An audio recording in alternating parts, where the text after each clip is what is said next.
What's really happening for home buyers right now? It's all about the financing.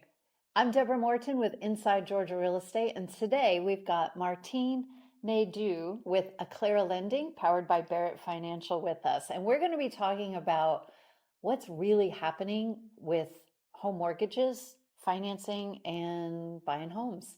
Thanks for joining us, Martine. Thank you for One of having my me. repeat guests. We Yes, thank you for enjoy having me. talking mortgages, financing, and all things real estate here in Georgia. So what's going on, Martine? There is a lot going on actually right now in the mortgage market. We are seeing rates just moving up and down and saying in between 6 and 7. That's a big gap. It is a big gap. A couple weeks ago, they were right about 6.2, and yesterday they landed about 6.8. So it makes a little bit of a difference. A little bit. Yes. It's shocking. Yes, It it's is shocking. shockingly different for people. And for buyers who've been looking and pre-qualified, that can be a shocking difference. It can be a shocking difference because, as you know, when you pre-qualify, you don't lock your rate in. So by the time you go under contract in your purchase agreement, that's when you talk about locking in your rate. So Let's talk about that. Okay. Let's break down rate locks, because Sure. I think there's a misconception when people are shopping online. They're doing what I'm seeing is people are going online, doing their homework, their research, maybe not talking to a lender through all the things, and maybe not necessarily comparing apples to apples. So let's start with what's the process. You're thinking about buying a home. They start looking online. When do they contact you? So I would love for them to contact me up front, because that way you know your budget, you know how much home you can afford, plus you know what that monthly payment's going to look like. It's not just about rate. But how would you know what your monthly payment's going to be if you're not locked in? Right. So that's true, but we have a good estimate, because a lot of times when you get online, they're showing you rates under 6. I have seen that. Right. And it is shockingly different.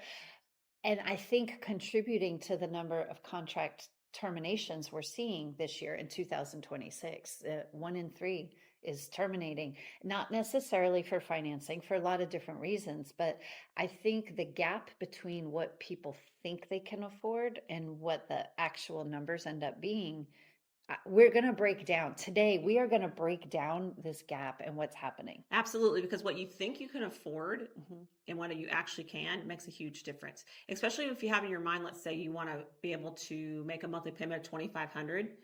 How do you get there? With rate, down payment, the cost of the house. So that's where when they start calling me. And I'm going to add homeowners insurance, Right. taxes, and HOA fees. Right. So that's a great point, because in your monthly payment, you're paying your taxes and your homeowner's insurance. You're not paying your HOA fee in your monthly payment. But when you get your mortgage, we have to make sure that you can afford to pay your HOA along with the mortgage payment. So when we're going through the paperwork, it looks like we're including it, but actually we're not. We're just making sure the affordability is there. All right, when we come back, we are going to talk about rate locks and how you can be certain when to lock your rate and what does that mean for your process. Okay, we're back and we're with Martine Nedou with Acclara Lending, powered by Barrett Financial. I'm Deborah Morton with Inside Georgia Real Estate, talking about all things real estate related. We're talking about rate locks. Our agents with the Agency Atlanta are working with buyers and shopping for homes and helping people navigate the affordability issues at every price point. There's not a price point that's not impacted by affordability issues and the cost of financing. So what we're talking about today is the difference between when you shop for a loan and you estimate what your budget will be, your monthly budget, and then what the reality is after a rate lock. Rate locks happen when? Rate locks happen when you go under contract, and normally when you're about 30 days from closing. We can go out 45 or 60 days, but it costs you money. Right. And the further you go out, the more money it costs you, and you actually have some time. So I suggest that you lock your rate in within that 30-day window, because that's going to be the most affordable for you, and it's going to give us the most accurate picture of what the rate's going to look like. What happens when a rate lock happens? That's like, here I am, this is what I'm going to do. Right. So when we lock the rate in, we know that you're going to have that rate in your mortgage unless rates were to fall drastically, which that isn't going to happen anytime soon, I wouldn't think. So we're comfortable with the rate lock, but it's protecting the buyer. It's protecting you against if the rates go up higher, you're locked in this great rate, which you may not think is great today, but when the rates start to move, you're going to be glad you locked that rate in. Like we just talked about, if rates were 6.3 2 weeks ago and yesterday they were almost 6.8, and clients have a closing date in less than 30 days, should they lock at 6.8? And what are their options if they do? That's a great question. And so, like I said, it's a risk either way. You're protecting from the high side, but you're on the base of the low side. And I like to think that I tell people we're locking your rate in. If rates were to move, the great thing about working with me is I'm a broker. So if rates were to move drastically and we couldn't get you out of your rate lock on the fly, 2 weeks, 3 weeks, we could switch wholesale lenders and then lock in that lower rate for you. That's a good option to know about. Yes, it's a good option because not everybody has that capability. Right. And especially when you get close to closing, we need to make sure that if we needed to switch wholesale lenders at the last minute, we could. So what I'm seeing right now in this more volatile market that we have in 2026 is people's nerves are high, their emotions are high, and they are all over the place. Shopping, getting feedback from people. You should try here. You should try here. And I don't know that is helping them. There's a lot of back and forth, and they're spending an enormous amount of time. They have jobs to do. Like, they're under contract. We're doing inspections where we need to get appraisals. We need to adhere to contingency periods that we've built into the contract. And this volatility is creating an enormous amount of emotional highs and lows for people. And that is true. And one thing I would like to remind buyers is when you go under contract, the clock starts ticking. So when you take the time to continue to shop and you don't pick a lender, you're wasting your contingency period. And that sometimes delays the closing. Well, let's talk about, like how that impacts people. I think a lot of buyers are aware because their agent has told them we have a contingency period, but maybe they're unaware of the number of things that are happening behind the scenes during that contingency period. And they're shopping and they are getting hit with ads and opportunities. Yes. And it's a lot for people. It is a lot for people. So I have a buyer that is 45 days out right now. And I suggested that they do not lock at 45. Let's wait till 30. But the good thing about what we did is they went ahead and signed their initial disclosures. That will keep the ball rolling and keep the clock moving towards the closing table. So we're sending them to underwriting. We're ordering the appraisal. We're making sure all their paperwork is staying on point while the rate is not locked in. All right. When we come back, we're going to pivot a little bit about our mortgage conversation from rate locks to seller concessions and how to use them. All right, we're back, and we've been covering rate locks and mortgage financing in 2026 and some of the challenges for home buyers. I'm Deborah Morton with Inside Georgia Real Estate. And today we have Martine Nedou with Acclara Lending, powered by Barrett Financial. So we talked about rate locks. Let's talk about and the pain and the challenge of rate locks. Once you're locked, you're locked. That's your loan rate that it's going to be. The shopping ends. Sticking within our contingency periods matters. Your agent, for those who are following that are not agents, understand that when your real estate professional writes a contract, there are terms in the contract that the agent has determined that the lender has to adhere to. That would be your financing contingency and your appraisal contingency. These are deadlines built in from your binding agreement date to closing dates. You have to hit the deadlines for these contingency periods or your earnest money is at risk. It's your agent's job to do that, but the lender is in control of what's happening behind the scenes. And we need to talk about that. But first, let's talk about seller concessions. Your real estate professional is trying to position the buyer for the most advantageous terms, Absolutely. right? And in the market we're in, rate buy downs are a thing, and they can come from seller concessions. Seller paid concessions looks like here's your offer price. And in addition to that, the seller is going to pay some money toward the buyer's closing costs. And that money can be used towards seller concessions Right. And or so to the rate buy buy down, downs. right? So the one thing I want to remind buyers too is you have down payment money, but you also have to have closing cost money. A lot of people don't connect to two things because they think that They're when they two separate. right, they think if they have enough for the down payment, then that's it. So we have to make sure that we have it weighed out, the down payment and the closing costs. That's where seller concessions come in. Yeah. I use as a rule of thumb 3% when I'm I do estimating too. what closing costs for a buyer will be. And that's pretty much across the board in every price point. Now, there are some times, like if you're using an FHA loan, the cost can be a little higher than 3%. And sometimes they're a little less. But if you need a rule of thumb number, 3% of the purchase price, the loan price, Right, the loan amount. the loan amount, Yes. 3% of the loan amount is going to be the cost of financing. Yes. That is separate from your down payment of anywhere from 3% to 20% or more. We are seeing more and more people who have sold a home or maybe using money from retirement accounts or gifts. They are actually putting down a lot more money in some cases to keep their loan balance lower. Yes. Right? Yeah. And we'll come back to that because we Okay. can talk about recast as well, but doing that. But let's go back to the seller concessions and the buy down. Yeah. My rule of thumb with the buy down is let's figure out if it's worth it.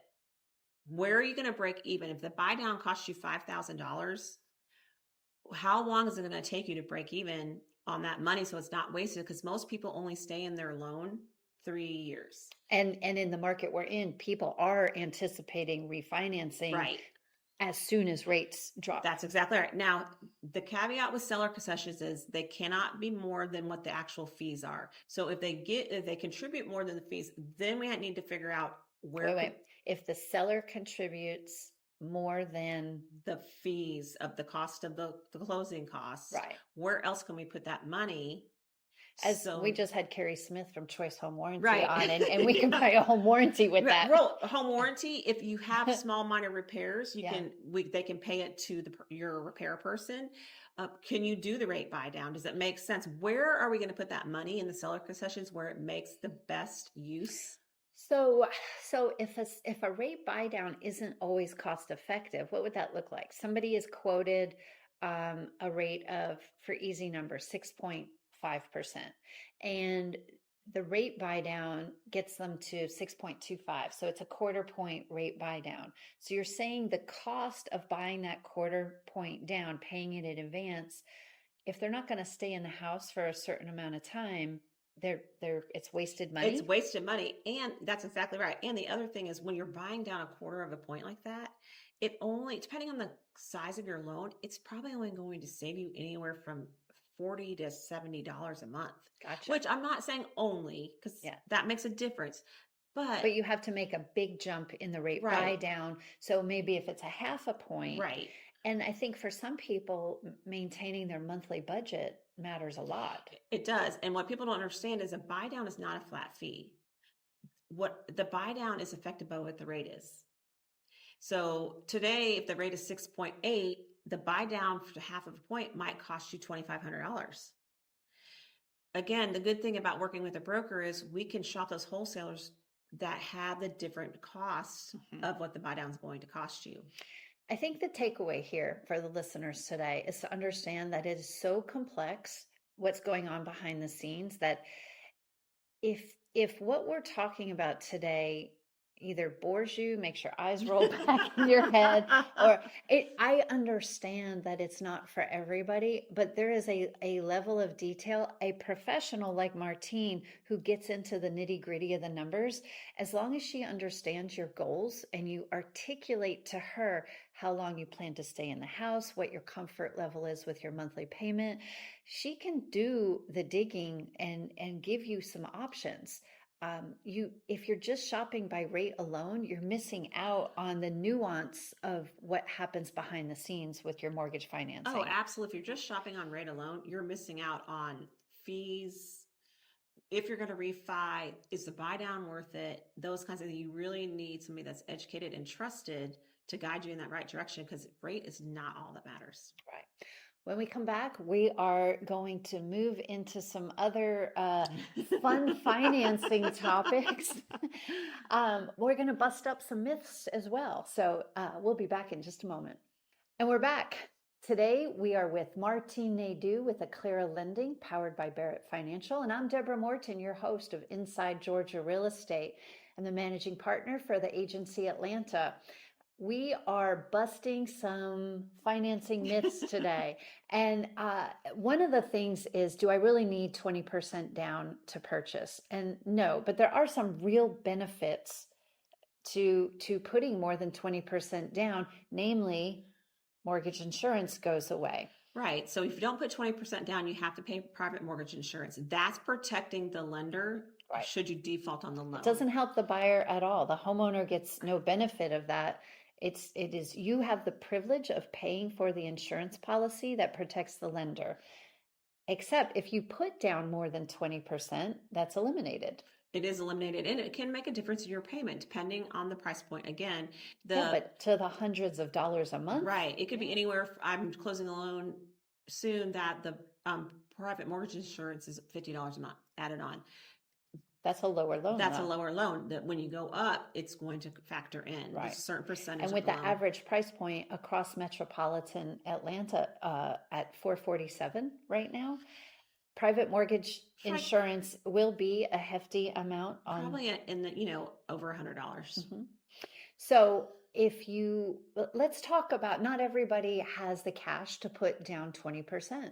And that's okay. You can still buy. But what we're seeing in this challenging market, we are seeing some nice creative solutions. And that includes gifts from family towards your down payment, borrowing from retirement accounts and investment accounts. Let's talk about gifts. What qualifies as a gift? So qualified as a gift is, let's just say your parents or your grandparents want to contribute to your down payment. The best thing that they can do is they can pay the closing attorney right before closing, instead of moving the money from their account to your account, because that takes paperwork and often causes confusion. But if your parents or your grandparents or any family member or even a friend. Is there a limit to how much a family member could gift a buyer? There's not necessarily a limit to it. There are some rules around it. So I've heard the word seasoned. The gift funds have to be seasoned. Yes. What does that mean? So that means there needs to be a paper trail. I'm seasoned. Right. I feel seasoned. That means I can't go to the bank and take $50,000 out of my safe deposit box and then pay the closing attorney. You can't take the money you can't give the closing attorney cash. We need to see the money sitting in some type of an account. Your 401k, your equity from their home.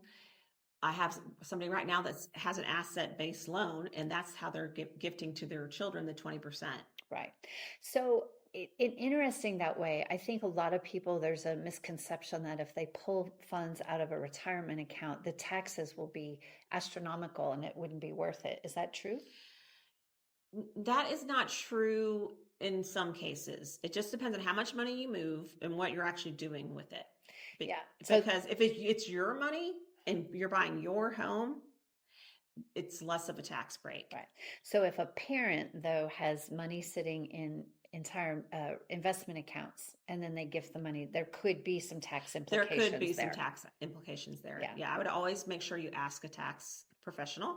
So Neither of us are right. tax Yes, I professionals, always and we say do that. not give tax advice. Right. However, in a challenging affordability issue, the issues that we're seeing for buyers, if we can find solutions, and it's not that we want to, involve parents in an adult child's situation, but what I'm seeing is that we have many people who would sell their home, but they have a lot of equity, they have a low mortgage rate, and they're not ready to move, but they're sitting on equity in their home that is underutilized, that could be put to work for their children's benefit. Yes. So, I always say money sitting is money losing, and the equity you built in your house is your money. So, am I telling you to give it to your kids or your grandkids? Absolutely not. Not every kid deserves a right. gift. Not every kid. I have a buyer that said she's going to spend all her money and she's not going to give her kids anything.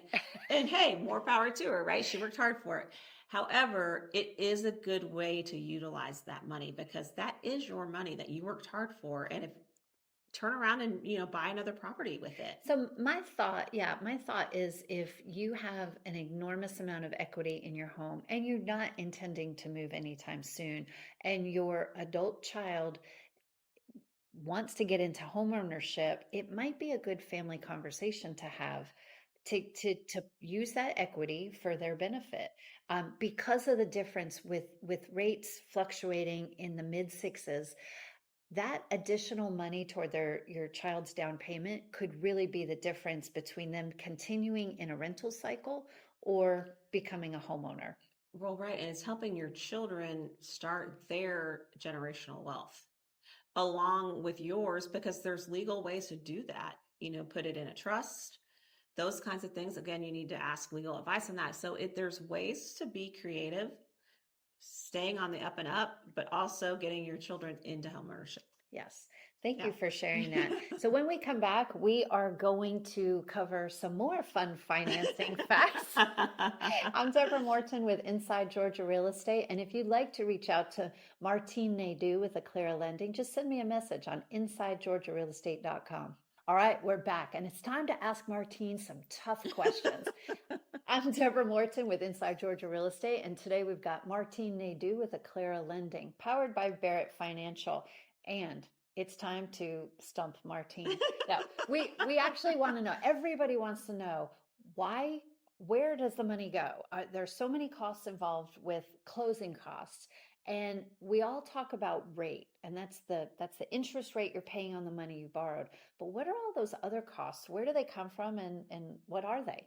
That's a great question. And this is one of the things I think that causes a lot of, especially first-time home buyers, some angst, because you get the initial disclosure and all the fees, and there's money out there. So we can break it down and we can talk about where the money's going. And how do you get paid? How do I get paid? That's a great question. And that is on your disclosures. I get paid It says Martine's money. Well, no, right? Milk and bread. It's basically the cost of the loan, right? Mm-hmm. And it's going to look like either the lender's paying me or the buyer's paying me. That's how mortgage brokers get paid. I either get paid through the wholesale mortgage company, mm-hmm. and then it's at no cost to the buyer. There is, well, come on, it's in the rate. On. Yeah, it's in the rate. Well, yes, it's in the rate. It's built in. There's a baked-in cost. Nobody expects you to work for free. Right. I think that's the thing. Yeah. You're providing a service, you have to get paid. What gets confusing for buyers, just like with real estate professionals, everybody thinks we make too much money, and everybody thinks everything costs too much. However, when we're truthful and transparent about where the money lies, then at least everybody has an understanding, and they have an easier time wrapping their head around paying this money when they know where it goes. Right. So on the disclosure, you'll see origination fee. Mm-hmm. And that's the cost of the loan, anywhere from $12.95, $14.95, $15.95, depending on your lender, your broker, whoever you're using. Then also on the disclosure, if it's lender paid, how I'm getting paid, it'll say fee paid by others, lender, and then that's what I will be getting paid. If the lender's not paying it, then the buyer's paying it. And that is buyer paid, and that goes along with the origination fee and then the cost of the rate. So it's either the buyer's paying or the lender's paying. I will tell you though, it's normally a lower rate when the buyer's paying for it. So so let's look at it this way. If you are strapped for cash, you want to go into a lender paid loan.